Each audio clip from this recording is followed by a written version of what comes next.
ये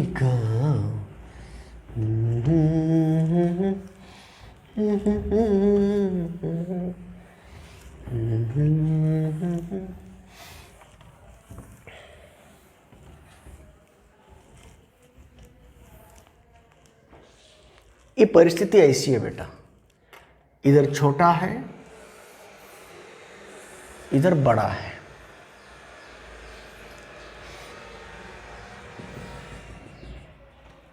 इसमें length same थी, एरिया बदल रहा था, तब हमने इंटीग्रेशन यूज किया। अब देखो ना, यहां लंबाई डिफरेंट है, ये लंबाई, ये रेडियस ए है, ये रेडियस बी है। तो ये terminal A, B terminal B. तो ये रेजिस्टेंस निकालना है हमें।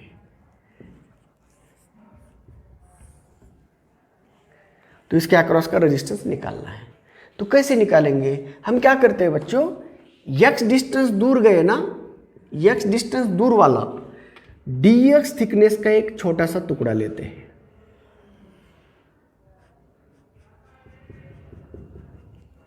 है ना। अब उसकी रेडियस क्या होगी? ये r रेडियस है, ठीक है। ये dx थिकनेस है बेटा, और इसकी रेडियस r है, ओके बेटा। और ये डिस्टेंस, कितने डिस्टेंस दूर आए हम? x डिस्टेंस दूर आए।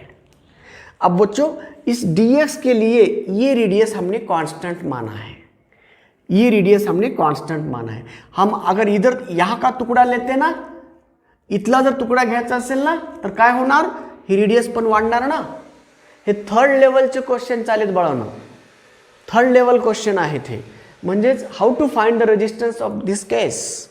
ये पूरा भरा हुआ है, सॉलिड है, ये सॉलिड से भरा हुआ है। इधर एक डिस्क है, इधर एक डिस्क है, मटेरियल जिसका रेजिस्टिविटी रो है, मटेरियल तो यूनिफॉर्म है।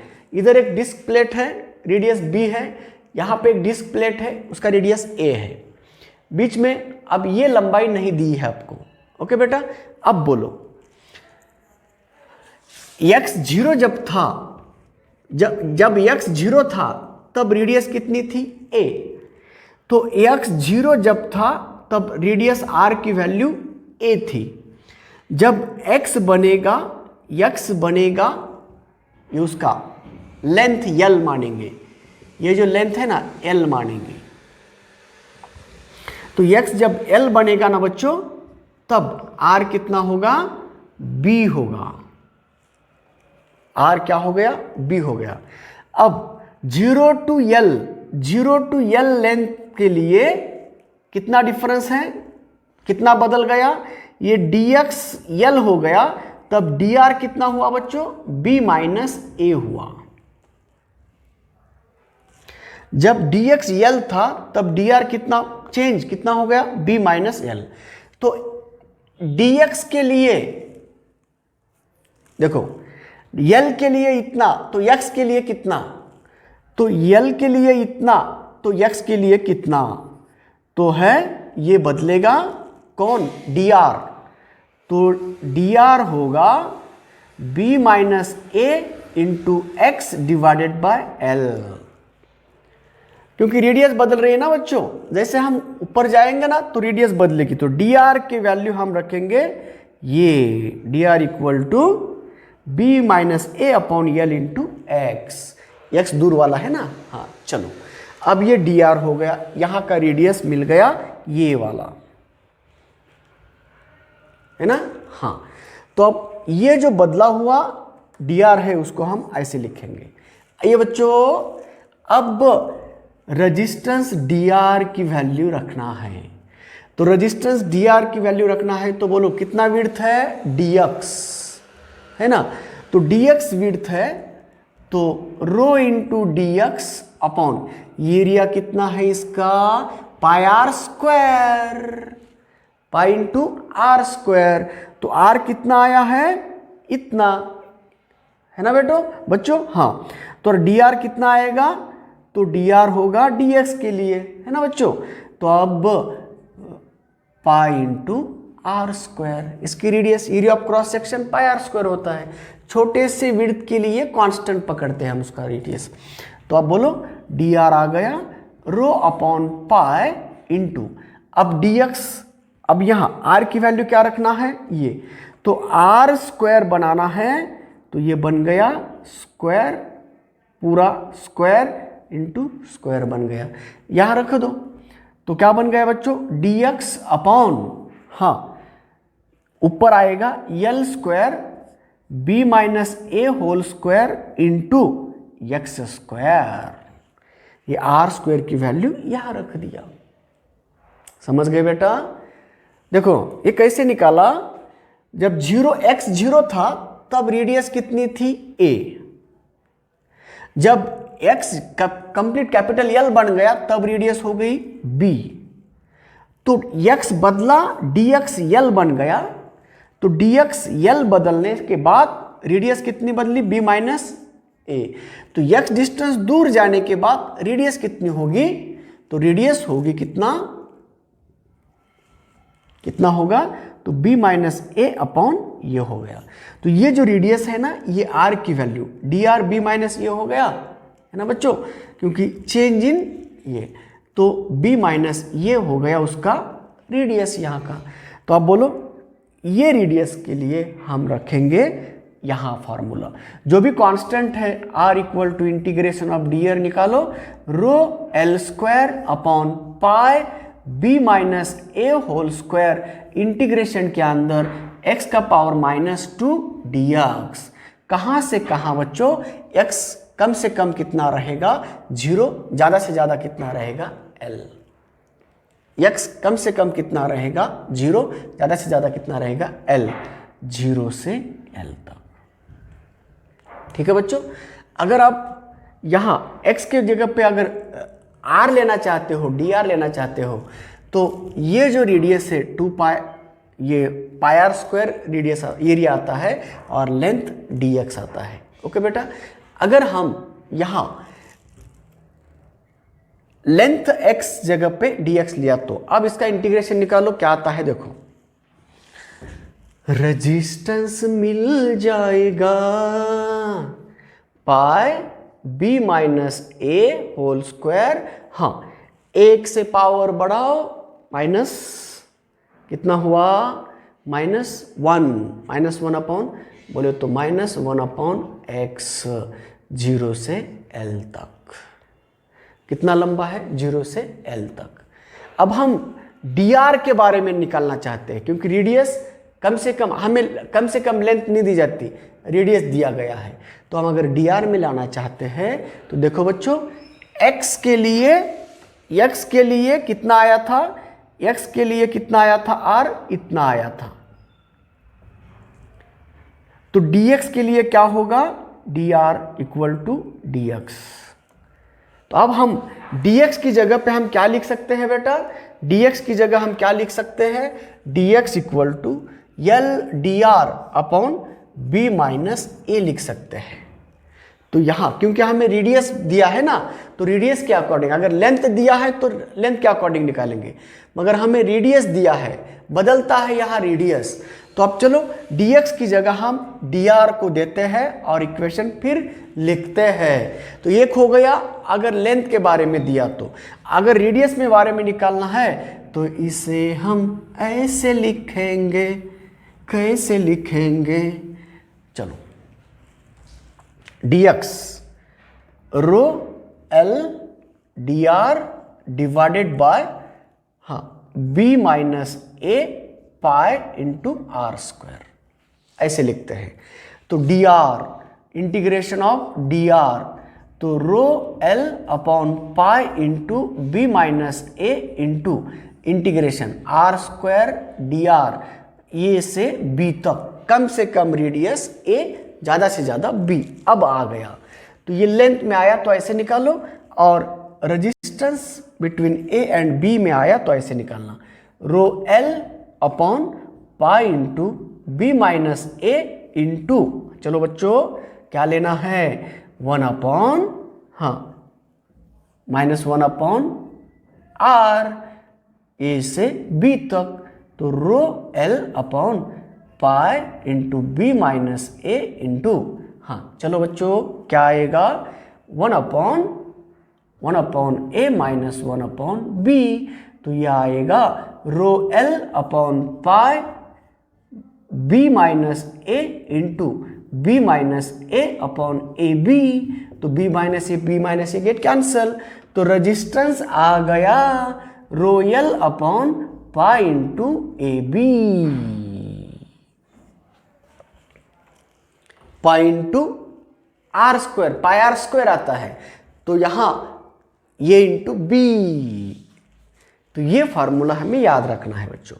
इस प्रकार अगर आया ना तो resistance offered by this metal, offered by this conductor निकालना है, रो l upon pi into area of cross section कितना चाहिए था, पाई आर स्क्वायर चाहिए था, मगर यहां रेडियस फिक्स नहीं है, इसीलिए पाई इंटू ए इंटू बी लेना है, तो ये इक्वेशन आएगा बेटा resistance offered by this block.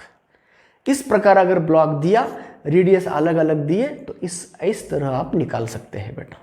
तो कैसे निकाला पता है क्या बेटा, तो x डिस्टेंस के लिए हमने ये निकाल दिया, तो x डिस्टेंस के लिए रेडियस हो गया ये r इक्वल टू, अब हमें dx निकालना चाहिए था, तो dx डिस्टेंस के लिए निकाल दिया, तो इसको dx को रिप्लेस कर दिया dr से, ये फार्मूला बन गया। ये फार्मूला इसके लिए, ये फार्मूला इसके लिए, ये फार्मूला इसके लिए, पॉइंट अलग अलग है, समझ गए बच्चों।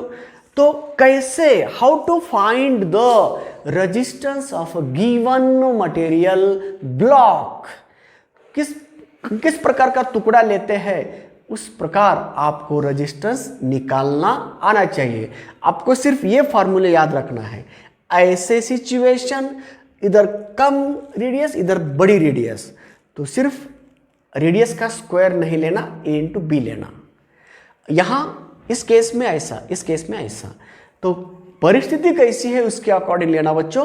अगर एरिया कांस्टेंट रहता है तो इंटीग्रेशन लेने की जरूरत नहीं है, तो यहाँ एरिया बदल रहा है इसीलिए इंटीग्रेशन लेना पड़ा।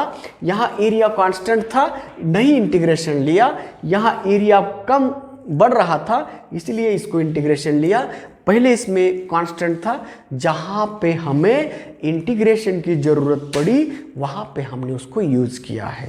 तो ये होते हैं बेटा थर्ड लेवल के क्वेश्चन में हमें पूछा जाता है, आपको ए की वैल्यू दी जाती है, बी की वैल्यू दी जाती है और उसके फार्मूले हमें बनाना पड़ता है। तो फार्मूले याद रखें ना तो आपका तुरंत आंसर मिल जाएगा। इस वक्त हमें शॉर्टकट याद रखना है, टाइम बर्बाद नहीं करना है, तो ये ईजिली याद रखते हैं हम बच्चों। अगर ये यूनिफॉर्म होता, अगर ऐसा यूनिफॉर्म होता तो area pi into radius square होता, मगर यहाँ एरिया रेडियस कांस्टेंट नहीं है तो दोनों का प्रोडक्ट कर देना, radius into radius, radius square हो रहा था। अब यहाँ रेडियस आर है, देखो अगर ऐसा सीधा ले तो यहाँ का भी रेडियस ए है, यहाँ का भी रेडियस ए है, तो क्या आएगा ये इंटू ये स्क्वायर आएगा, पाई इंटू ये स्क्वायर एरिया। अगर ये बदलता है तो दोनों का प्रोडक्ट लेना है, ये इंटू बी। ऐसे याद रखो बच्चों ताकि हमें कोई मुश्किल नहीं पड़ती है। तो इस तरह बच्चों how to find the resistance ये हो गया। तो अलग अलग वैरायटीज ऑफ क्वेश्चन आपके सामने आते हैं रेजिस्टेंस के ऊपर। तो चलो बच्चों एक काम पूरा हो गया। तो गिवन तुकडा, दिलेल्या तुकड्याचा मटेरियल दिला जातो, त्याचा मटेरियलचा रेजिस्टिव्हिटी दिलेला असतो आणि तुम्हाला रेजिस्टन्स काढा असं म्हणतात। कधी कधी तुम्हाला रेजिस्टिव्हिटी डिपेंड अपॉन डिस्टन्स याच्यावर देतात। समजायचा रेजिस्टिव्हिटी, आता हा रॉड आहे तर रेजिस्टिव्हिटी आपण कॉन्स्टंट घेतलं तर कधी कधी रेजिस्टिव्हिटी डिपेंड अपॉन एक्स वर डिपेंड असणारा रेजिस्टिव्हिटी देतात, म्हणजे resistivity rho equal to 2x square असं देतात। तर इथं एक्स स्क्वेअर जो रेजिस्टिव्हिटी आहे ना तो इथं घ्यायचा आणि त्याच्यानुसार सिम्प्लिफाय करत जायचं। ओके, मग आता इथे इंटिग्रेशन घ्यावं लागतं कारण डिपेंड करतं, जसं तुमचा डिस्टन्स वाढत चालला तसा रेजिस्टिव्हिटी वाढते, म्हणजे याचा अर्थ तुमचा रेजिस्टन्स फिक्स राहणार नाही, बदलणारा आहे। तर बदलणारा असेल तर इंटिग्रेशन नावाचा कन्सेप्ट घेऊन वापरायचा। हे फोर्थ लेवल ॲडव्हान्स सारख्या क्वेश्चनमध्ये असे क्वेश्चन येतात, ॲडव्हान्स सारख्या परीक्षेमध्ये असे क्वेश्चन येतात।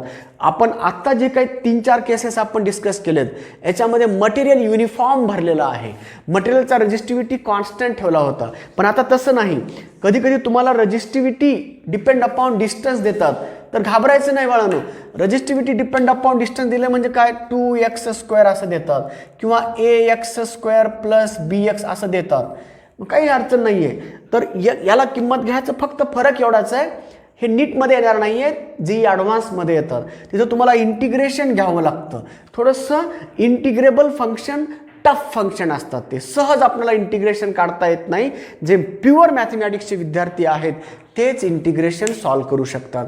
तर त्याला आपण ॲडव्हान्समध्ये म्हणतोय. जेही मेनमध्ये असे नसतात, ॲडव्हान्समध्ये तसे क्वेश्चन असतात आणि नीटमध्ये सुद्धा असे क्वेश्चन नसतात, म्हणजे व्हेरिएबल रजिस्टिव्हिटीचे. पण ॲडव्हान्ससारख्या परीक्षेमध्ये हे सुद्धा क्वेश्चन असतात. अशा वेळेस तुम्हाला इंटिग्रेशन घ्यायला विसरायचं नाही. जरी तुमचा area of cross section same राहत असेल, पण रजिस्टिव्हिटी बदलायला लागली ना, मग जो बदलतो त्याच्यामुळे रेजिस्टन्स बदलत आहे, प्रत्येक ठिकाणी वेगवेगळं येत असेल, तर तेव्हा इंटिग्रेशन घ्यायचं असतं आणि त्यानुसार आपण टोटल रेजिस्टन्स काढायचं असतं. तर विद्यार्थी मित्रांनो, तर रेजिस्टन्सचा एक टप्पा आपण पूर्ण केला आहे. या प्रकारची व्हरायटी ऑफ क्वेश्चन तुमच्यासमोर ठेवलेला आहे. चला मग आता पुढे जाऊया. पुढचा कन्सेप्ट आहे की रेजिस्टन्स टेम्परेचर डिपेंड असतं. तर म्हणून पुढचा कन्सेप्ट आहे टेम्परेचर डिपेंडंट रेजिस्टन्स.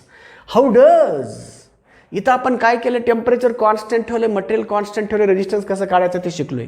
आता टेम्परेचर बदलणारा आहे, मटेरियल कॉन्स्टंट ठेवतो आपण, पण टेम्परेचर बदलूया आणि मग त्याचं व्हेरिएशन कसं असतं. म्हणून टेम्परेचर डिपेंडंट रेजिस्टन्स त्यालाच म्हणतोय थर्मिस्टर. ज्या हीट बदलली, थर्मिस्टर म्हणजे हीटशी रिलेटेड आहे, हीट वाढली किंवा कमी झाली ना, टेम्परेचर कमी जास्त होतं आणि कमी जास्त टेम्परेचर झालं की रेजिस्टन्स कमी जास्त होतो. रेजिस्टन्स कमी जास्त झालं की करंटमध्ये बदल होतो. रेजिस्टन्सनुसार करंट वाहतं. अपोजिशन जास्त, करंट कमी. अपोजिशन कमी, करंट जास्त. पण resistance not depend upon current, current depend upon resistance असं म्हणू शकता. पण कधी, जर पोटेन्शियल डिफरन्स कॉन्स्टंट असेल तर. पोटेन्शियल डिफरन्स कॉन्स्टंट असेल आणि करंट तुम्ही बदलायला लागलात कॉन्स्टंट पोटेन्शियल डिफरन्स ठेवून, तेव्हा रेजिस्टन्स डिपेंड करतं करंटवर. ओके बेटा, म्हणून ओहम्स लॉमध्ये आलेला resistance not depend upon I and V, but as we keep the V constant then resistance depend करतं करंटवर. As we keep the current constant then resistance depend करतं पोटेन्शियल डिफरन्सवर. Okay बेटा, म्हणून ओहम्स लॉ जिथं ohmic संबंध येतो तिथं तुम्हाला resistance not depend upon current आणि नॉट डिपेंड अपॉन पोटेन्शियल म्हणायचं असतं. पण जिथं तुम्हाला पोटेन्शियल कॉन्स्टंट ठेवून तुम्ही करंट बदलताय, तेव्हा नक्कीच त्याचा परिणाम रेजिस्टन्सवर होतो. म्हणून विद्यार्थी मित्रांनो, परिस्थितीनुसार आपले कन्सेप्ट बदलले पाहिजेत, हट्ट धरायचा नाही. मी लिहून दिले तुम्हाला, resistance not depend upon current, resistance not depend upon potential difference, पण तेव्हा करंट आणि व्ही पैकी दोघांना मी कॉन्स्टंट ठेवलं नाही. जर त्या दोघांपैकी एकाला जर कॉन्स्टंट ठेवलं असतं, तेव्हा मात्र मी असं म्हणता आलं असतं की रेजिस्टन्स वाढलं, करंट कमी होतं, जर पोटेन्शियलला कॉन्स्टंट ठेवलं असेल तर. ओके बेटा, पण ओहम्स लॉमध्ये आपण पोटेन्शियल आणि आय दोघातलं रिलेशन काढतोय, डायरेक्टली रिलेशन आहे, म्हणून पोटेन्शियल